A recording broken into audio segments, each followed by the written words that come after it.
বন্ধুরা, পর্তুগালের বেলেম থেকে বলতেছি। হিস্ট্রিক্যাল একটা বিল্ডিং।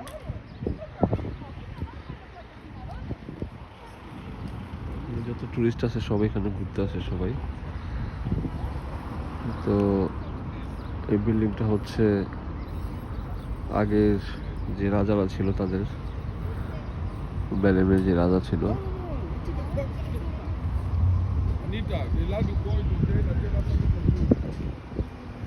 ঐতিহ্যবাহী বেলেমের টুরিস্ট বাস আছে এইদিকে। আসলে আপনারা এইদিকে যেরকম টুরিস্ট বাসে কিংবা টেম্পো চলে এরকম ছোট ছোট, এগুলো দিয়ে ঘুরতে পারবেন চাইলে। এরকম এই যে গ্রুপ করে এরকম লোক নিয়ে আসে, তারা এই করে দেখে। এই এটা খুব সুন্দর।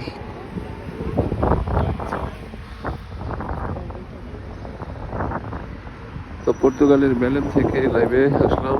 আর বেলেম হচ্ছে লিসবনের ভিতরেই। আপনারা আসলে আসলে জায়গাটা খুব সুন্দর, এখানে ঘুরে যেতে পারেন।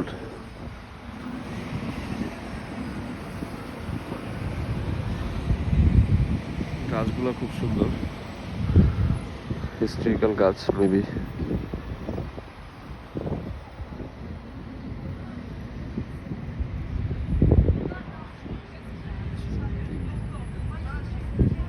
এই যে এই গার্ডেনটা যে করা হয়েছে আসলে এই পাশে পার্কের যে গাছগুলো বলছে তারা, এই ভাস্কো দি গামা কিংবা পর্তুগালের যে লোকগুলা ছিল আগের জীবনে, তারা কিভাবে আসলে সাগরের মধ্যে গেছে, ডিসকভার করছে কোন কোন দেশগুলা, পৃথিবীর মানচিত্রের মধ্যে যেভাবে তারা অল্প অল্প কয়েকটা দেশে গেছে, ওইরকম করে গাছগুলো লাগানো হয়েছে। তো এই গাছগুলো দিয়েও তারা একটা সিম্বল বুঝাইছে যে আসলে ম্যাপ, তাদের তো নিজস্ব একটা ম্যাপ ছিল পুরো পৃথিবীর মধ্যে কোন কোন দেশে গেছিল আর কি। পুরো জায়গাটা হচ্ছে একটা পৃথিবী, ওই ফাঁকা ফাঁকা করে রেখে তারপর গাছগুলো বলে দিছে যে কোথায় কোথায় তারা গেছে সেই 1400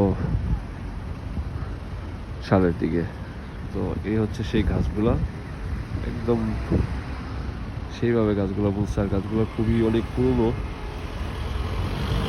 তো আসলে এই বাগানটা ঘুরে দিতে পারেন। আর ওই পাশে হচ্ছে বেলেম, ওই পাশে বেলেমের যে বিল্ডিংটা আছে।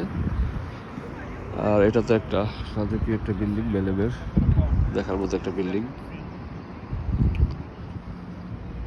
ডিজাইনটা আবারও একদম আস্তে আস্তে নিয়ে দেখাচ্ছি আপনাদেরকে। এই যে উপরের পুরো জায়গাটাই খালি, এই জায়গায় এসে ঘুরতে পারেন। তো ভালো থাকবেন। বেলেম থেকে আবার দেখা হবে, বাই বাই।